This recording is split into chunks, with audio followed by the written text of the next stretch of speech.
ನಮಸ್ಕಾರ. ನೀವು ನೋಡ್ತಾ ಇದ್ದೀರಾ ರಿಪಬ್ಲಿಕ್ ಕನ್ನಡ. ನಾನು ಸ್ಮಿತಾ ರಂಗನಾಥ್. ಭಾರತಿ ಸಾವಿನ ನ್ಯಾಯಕ್ಕಾಗಿ ರಿಪಬ್ಲಿಕ್ ಕನ್ನಡ ಅಭಿಯಾನ ನಡೆಸ್ತಾ ಇದೆ. ಬಸವ ಕಲ್ಯಾಣದ ಯುವತಿ ಸಾವಿನ ನ್ಯಾಯಕ್ಕಾಗಿ ಕ್ಯಾಂಪೇನ್ ನಡೆಸ್ತಾ ಇದೆ ರಿಪಬ್ಲಿಕ್ ಕನ್ನಡ. ಸರಣಿ ವರದಿಯ ಬಳಿಕ ಜಿಲ್ಲಾಡಳಿತ ಎಚ್ಚೆತ್ತಿದೆ. ಸಂತ್ರಸ್ತೆಯ ಮನೆಗೆ ಕಲಬುರಗಿ ಎಸ್ಪಿ ಕೆಆರ್ ಕರ್ನೂಲ್ ಭೇಟಿ ನೀಡಿದ್ದಾರೆ. ಸಂತ್ರಸ್ತೆಯ ಕುಟುಂಬಸ್ಥರ ಗೋಳನ್ನ ಆಲಿಸಿದ್ದಾರೆ ಅಧಿಕಾರಿಗಳು. ಬೆಳಗಿನಿಂದಲೂ ಕೂಡ ನಿರಂತರವಾಗಿ ಬಸವ ಕಲ್ಯಾಣದ ಯುವತಿ ಮೇಲೆ ನಡೆದಿರುವ ರೇಪ್ ಅಂಡ್ ಮರ್ಡರ್ ಕೇಸ್ ಈ ವಿಚಾರಕ್ಕೆ ಸಂಬಂಧಪಟ್ಟಂತೆ ರಿಪಬ್ಲಿಕ್ ಕನ್ನಡ ನಿರಂತರ ವರದಿಯನ್ನ ಬಿತ್ತರ ಮಾಡಿದೆ. ಸತತ ವರದಿಯ ನಂತರದಲ್ಲಿ ಅಧಿಕಾರಿಗಳು ಎಚ್ಚೆತ್ತುಕೊಂಡಿದ್ದಾರೆ. ಸಂತ್ರಸ್ತರ ಮನೆಗೆ ಭೇಟಿ ನೀಡಿದ್ದಾರೆ. ಕುಟುಂಬಸ್ಥರ ಗೋಳನ್ನ ಆಲಿಸುವ ಪ್ರಯತ್ನವನ್ನ ಮಾಡಿದ್ದಾರೆ ಅಧಿಕಾರಿಗಳು. ರಿಪಬ್ಲಿಕ್ ಕನ್ನಡದ ಮತ್ತೊಂದು ಮೆಗಾ ಇಂಪ್ಯಾಕ್ಟ್.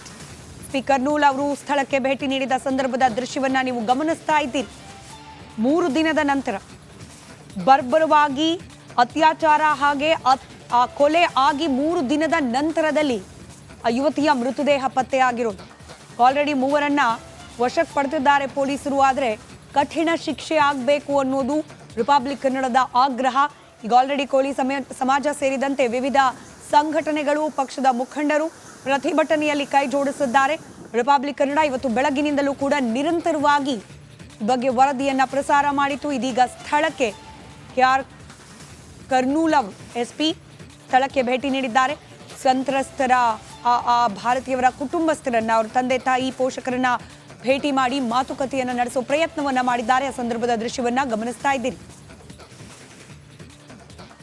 ರಿಪಬ್ಲಿಕ್ ಕನ್ನಡದಲ್ಲಿ ಇಂದು ಬೆಳಿಗ್ಗೆಯಿಂದಲೇ ಏನು ಬಸವ ಕಲ್ಯಾಣ ತಾಲೂಕಿನ ಗುಣತುರ್ತವಾಡಿ ಗ್ರಾಮದ ಈಗಾಗಲೇ ಕಲಬುರಗಿಯ ಎಸ್ಪಿ ಆರ್ ಕರ್ನೂಲ್ ಅವರು ಕೂಡ ಏನದಂದ್ರೆ ಈಗ ಒಂದು ಕುಟುಂಬಸ್ಥರ ಮನೆಗೆ ಬಂದು ಅವ್ರ ಜೊತೆ ಚರ್ಚೆ ಮಾಡಿ ಅವ್ರಿಗೆ ಧೈರ್ಯ ತುಂಬಿದ್ದಾರೆ. ಮತ್ತು ಸ್ಥಳಕ್ಕೆ ಕೂಡ ಘಟನಾ ಸ್ಥಳಕ್ಕೆ ಕೂಡ ಅವ್ರು ಭೇಟಿ ಕೊಟ್ಟಿದ್ದಾರೆ. ಸರ್, ಟೋಟಲಿ ಅವ್ರ ನೋವನ್ನು ಕೇಳಿದ್ರು ಸರ್. ಏನು ಹೇಳ್ತಾರೆ? ಸೊ ಈ ಒಂದು ಘಟನೆ ಆಗಿದ್ದು ನಮಗೆ ಭಾಳ ದುರದೃಷ್ಟಕರ. ಈ ಒಂದು ಅಟ್ರಾಸಿಟಿ ಕೇಸ್ ಆಗಿರೋದು ಬಹಳ ನಮಗೆ ನೋವು ತಂದಿದೆ. ಸೊ ಈ ಒಂದು ಪ್ರಕರಣದಲ್ಲಿ DYSP ಬಸವ ಕಲ್ಯಾಣ ಅವರು ಇನ್ವೆಸ್ಟಿಗೇಷನ್ ಮಾಡ್ತಾ ಇದ್ದಾರೆ.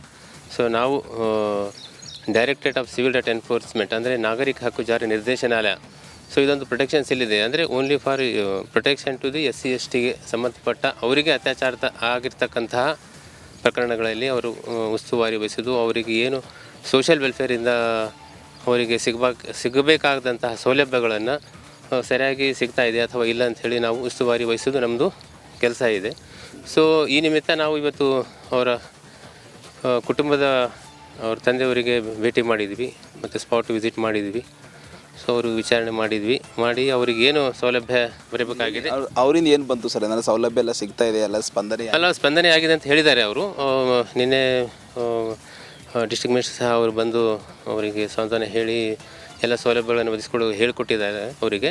ಸೊ ಈಗ ಅವರಿಗೆ ಚೆಕ್ಕು ಸಹ ಇವತ್ತು ವಿತರಣೆ ಆಗ್ತಾಯಿದೆ ಅಂಥೇಳಿ ಸೋಷಿಯಲ್ ವೆಲ್ಫೇರ್ ಆಫೀಸರ್ ಅವ್ರ ಹತ್ರ ಮಾತಾಡಿದ್ವಿ. ಸರ್, ಪೊಲೀಸ್ ಇಲಾಖೆ ಅದೇ ಒಂದು ಘಟನೆ ಆಗಿ ನಡೆದು ಎಲ್ಲ ಸ್ಪಂದಿಸ್ತಾ ಇದ್ದಾರೆ. ಆರೋಪಿಗಳನ್ನ ಅರೆಸ್ಟ್ ಮಾಡಿದ್ದಾರೆ. ಎಲ್ಲೊಂದು ಕಡೆ ಬೇರೆ ಬೇರೆ ಇಲಾಖೆ, ಇತರೆ ಇಲಾಖೆ ಇರ್ಬೋದು, ಇನ್ನೂ ಯಾರು ಕೂಡ ಅಂದ್ರೆ ಟೋಟಲಿ ಘಟನೆ ಆಗಿ 1 ವೀಕ್ ಆಗಲತ್ತು, ಇವಾಗ ಬರ್ತಾ ಇದ್ದಾರಲ್ಲ ಸರ್? ಅಲ್ಲ, ಘಟನೆ ಆಗಿಲ್ಲ.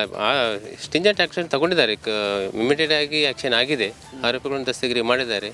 ಸೊ ಈಗ ಇಮಿಡಿಯೇಟ್ ಆಗಿ ಅವ್ರಿಗೆ ಏನು ಪರಿಹಾರ ಸಿಗಬೇಕಾಗಿ ಇಮಿಡಿಯೇಟ್ ಆಗಿ ಆಗ್ತದೆ. ಇವತ್ತು ಎಲ್ಲ ಅವರಿಗೆ ಹಣ ಏನು ಬರಬೇಕಾಗಿದೆ ಚೆಕ್ಕಿನ ಮುಖಾಂತರ ಇವತ್ತು ಒದಗಿಸಿ ಕೊಡ್ತಾರೆ ಅಂತ.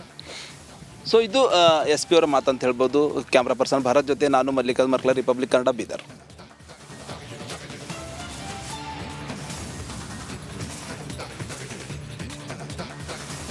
ಮತ್ತೊಂದು ಕಡೆ ಬಸವ ಕಲ್ಯಾಣದಲ್ಲಿ ನಡೆದಿರುವ ಬರ್ಬರ ಕೊಲೆ ಹಾಗೆ ಅತ್ಯಾಚಾರ ಪ್ರಕರಣಕ್ಕೆ ಸಂಬಂಧಪಟ್ಟಂತೆ ಪ್ರಿಯಕರನೇ ಯುವತಿಯ ಹತ್ಯೆ ಮಾಡದ್ನ ಅನ್ನೋ ಅನುಮಾನ ಮೂಡ್ತಾ ಇದೆ. ಪ್ರೀತಿಸಿ ಮದುವೆ ಮಾಡಿಕೊಳ್ಳದೆ ಅತ್ಯಾಚಾರ ಎಸಗಿ ನಂತರ ಕತ್ತು ಹಿಸುಕಿ ತಲೆ ಮೇಲೆ ಕಲ್ಲು ಎತ್ತು ಹಾಕಿ ಕೊಲೆ ಮಾಡಿರುವ ಬಗ್ಗೆ ಇದೀಗ ಪೊಲೀಸ್ ಇಲಾಖೆಯಿಂದ ಮಾಧ್ಯಮ ಪ್ರಕಟಣೆಯನ್ನ ಹೊರಡಿಸಲಾಗಿದೆ. ಕೇಸ್ ಸಂಬಂಧ 3ರನ್ನ ಈಗ ಆಲ್ರೆಡಿ ಬಂಧಿಸಿದ್ದಾರೆ ಪೊಲೀಸರು. ವಿಚಾರಣೆಯನ್ನ ಕೂಡ ತೀವ್ರತರದಲ್ಲಿ ಮುಂದುವರೆಸಿದ್ದಾರೆ.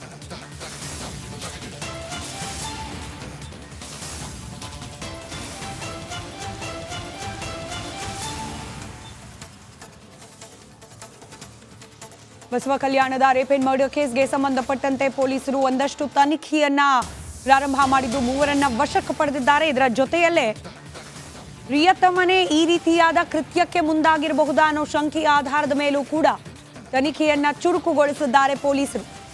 ಮೂವರನ್ನ ಈ ಪ್ರಕರಣಕ್ಕೆ ಸಂಬಂಧಪಟ್ಟಂತೆ ಈಗ ಆಲ್ರೆಡಿ ವಶಕ್ಕೆ ಪಡೆದು ವಿಚಾರಣೆಯನ್ನ ನಡೆಸುತ್ತಿದ್ದಾರೆ. ಪ್ರೀತಿಸಿ ಮದುವೆ ಆಗದೆ ಈ ರೀತಿಯಾದ ಹೇಯ ಕೃತ್ಯವನ್ನ ಮಾಡದ್ನ ಪ್ರಿಯಕರನೇ ಇದರ ಹಿಂದೆ ಇರುವ ಆತನ ಅನ್ನೋದ್ರ ಬಗ್ಗೆ ಕೂಡ ಇದೀಗ ಪೊಲೀಸರು ತನಿಖೆಯನ್ನ ಚುರುಕುಗೊಳಿಸಿದ್ದಾರೆ.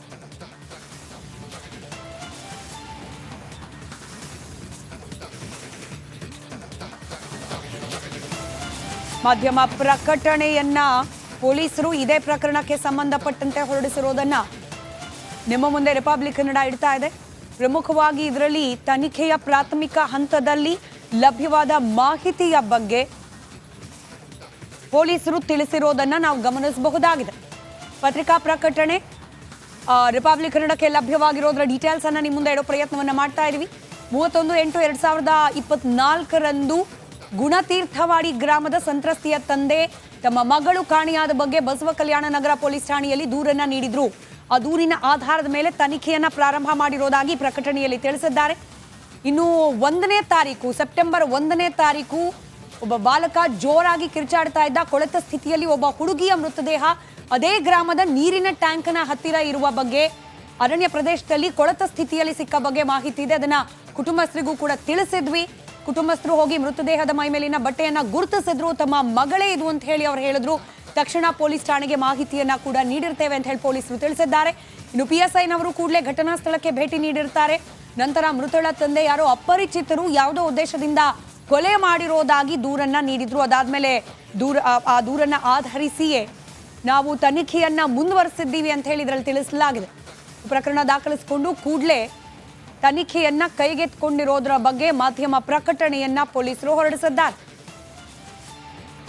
ಡೀಟೇಲ್ಸ್ ನಮ್ಮ ಪ್ರತಿನಿಧಿ ಮಲ್ಲಿಕಾರ್ಜುನ್ ಮರ್ಕಲೆ ನೀಡ್ತಾ ಹೋಗ್ತಾರೆ. ನೇರ ಸಂಪರ್ಕದಲ್ಲಿದ್ದಾರೆ. ಮಲ್ಲಿಕಾರ್ಜುನ್, ಪ್ರಿಯತಮ್ಮನೇ ಈ ರೀತಿಯಾದ ಕೃತ್ಯ ಎಸಗಿರಬಹುದಾ ಅನ್ನೋ ಅನುಮಾನ ಇದೆ. ಈ ಅನುಮಾನ ಬರ್ಲಿಕ್ಕೆ ಕಾರಣವೇನು? ಕುಟುಂಬಸ್ಥರು ಏನ್ ಹೇಳ್ತಿದ್ದಾರೆ? ಇನ್ನು ರಿಪಬ್ಲಿಕ್ ಕನ್ನಡ ನಿರಂತರವಾಗಿ ಬೆಳಗ್ಗಿನಿಂದ ವರದಿ ಪ್ರಸಾರ ಮಾಡಿದ ನಂತರದಲ್ಲಿ ತನಿಖೆಗೆ ಚುರುಕೇನಾದ್ರೂ ಮುಟ್ಟಿರೋದನ್ನ ಗಮನಿಸ್ತಾ ಇದ್ದೀರಾ? ಹೇಗೆ?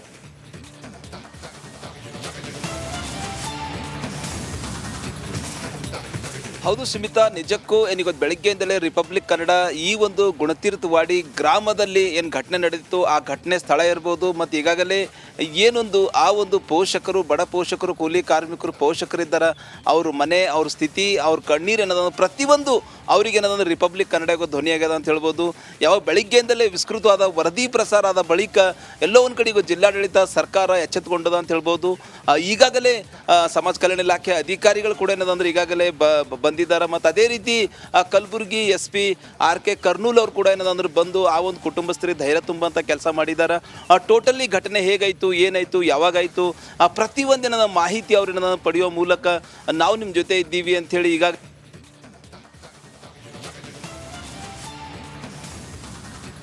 ಸಂಪರ್ಕ ಕಡಿತವಾಗಿದೆ. ನಮ್ಮ ಪ್ರತಿನಿಧಿ ವಿವರಿಸ್ತಾ ಇದ್ರು. ಸ್ಥಳಕ್ಕೆ ಘಟನಾ ಸ್ಥಳಕ್ಕೂ ಕೂಡ ಇವತ್ತು ಹಿರಿಯ ಪೊಲೀಸ್ ಅಧಿಕಾರಿಗಳು ಭೇಟಿಯನ್ನ ನೀಡಿದ್ರು. ಆ ಸಂದರ್ಭದ ದೃಶ್ಯವನ್ನ ಕೂಡ ಗಮನಿಸ್ತಾ ಇದ್ದೀರಿ. ಹಾಗೆ ರಿಪಬ್ಲಿಕ್ ಕನ್ನಡದ ಸತತ ವರದಿಯ ನಂತರದಲ್ಲಿ ಕುಟುಂಬಸ್ಥರನ್ನ ಕೂಡ ಭೇಟಿಯಾಗಿ ಸಾಂತ್ವನ ಹೇಳೋ ಪ್ರಯತ್ನವನ್ನ ಪೊಲೀಸ್ ಅಧಿಕಾರಿಗಳು ಮಾಡಿದ್ದಾರೆ. ರಿಪಬ್ಲಿಕ್ ಕನ್ನಡ ಈ ಸುದ್ದಿಯನ್ನ ನಿರಂತರವಾಗಿ ಪ್ರಸಾರ ಮಾಡ್ತಿರುತ್ತೆ. ಇವತ್ತು ಇಡೀ ದಿನ ಅಭಿಯಾನದ ರೂಪದಲ್ಲಿ